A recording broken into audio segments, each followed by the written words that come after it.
អភិបាលរងខេត្តស្នើម្ចាស់លំនៅឋានសិប្បកម្មនិងម្ចាស់រោងចក្រសហគ្រាសបន្តសហការជាមួយអាជ្ញាធរនិងសមត្ថកិច្ចមូលដ្ឋានដើម្បីទប់ស្កាត់ការឆបោកប្រព័ន្ធបច្ចេកវិទ្យានៅក្នុងខេត្តកំពង់ចាម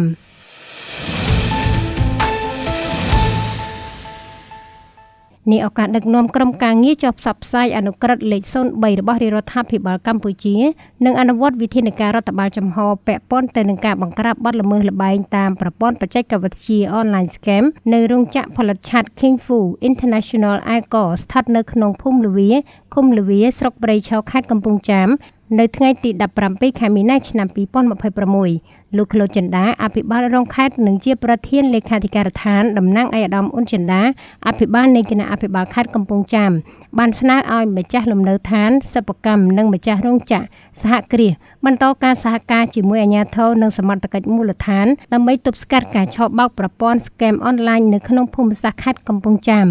នេះឱកាសនោះលោកប្រធានលេខាធិការដ្ឋានខេត្តបានគូបញ្ជាក់ថាក្រុមការងារលេខាធិការដ្ឋានគណៈកម្មការចំពោះកិច្ចប្រយុទ្ធប្រឆាំងការឆបោកតាមប្រព័ន្ធបច្ចេកវិទ្យា Scam Online មកទីនេះគឺដើម្បីបញ្ជ្រាបការយល់ដឹងដល់ម្ចាស់ឬអ្នកគ្រប់គ្រងទីតាំងប្រមូលផ្ដុំ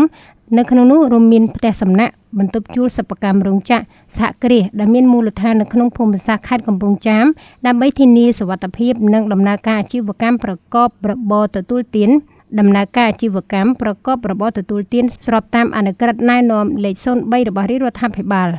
លោកអភិបាលរងខេត្តបានបញ្ជាក់បញ្ហា Scam Online គឺជាចំណុចក្តៅនៅលើពិភពលោកនិយាយជារួមនឹងដោយឡែកប្រមុខរាជរដ្ឋាភិបាលកម្ពុជាកំពុងបានបន្តយកចិត្តទុកដាក់ជាខ្លាំងហើយបានដាក់ចេញនូវយុទ្ធសាស្ត្រប្រយុទ្ធប្រឆាំងការឆបោកតាមប្រព័ន្ធបច្ចេកវិទ្យា Scam Online ដោយណែនាំដល់រដ្ឋបាលរាជធានីខេត្តនៅទូទាំងប្រទេសត្រូវម្ចាស់ការនិងយកចិត្តទុកដាក់ខ្ពស់ក្នុងការបង្ការទប់ស្កាត់បញ្ហានេះកុំឲ្យកើតមាននៅក្នុងដែនសមត្ថកិច្ចរបស់ខ្លួននិងបន្តចុះអនុវត្តឲ្យដូចភ្លៀងរលឹម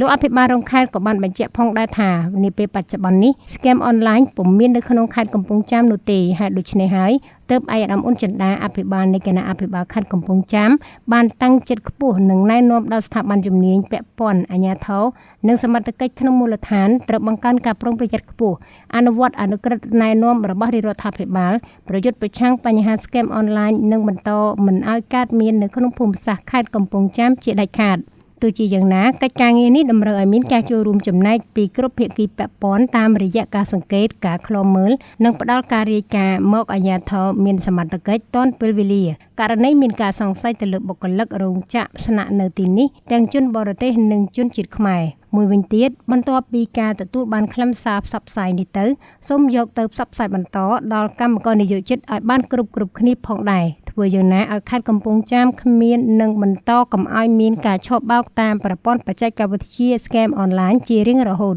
នៅក្នុងឱកាសនោះផងដែរលោកអិតតារាស្នងការរងនៃស្នងការដ្ឋាននគរបាលខេត្តកំពង់ចាមក៏បានផ្សព្វផ្សាយអនុក្រឹត្យលេខ03របស់រាជរដ្ឋាភិបាលកម្ពុជានិងអនុវត្តវិធានការរដ្ឋបាលចំហពាក់ព័ន្ធនឹងការបង្ក្រាបបទល្មើសតាមប្រព័ន្ធបច្ចេកវិទ្យា Scam Online រួមជាមួយនឹងការផ្សព្វផ្សាយប្រកាសអន្តរក្រសួងសេដ្ឋកិច្ចនិងហិរញ្ញវត្ថុនិងក្រសួងមហាផ្ទៃ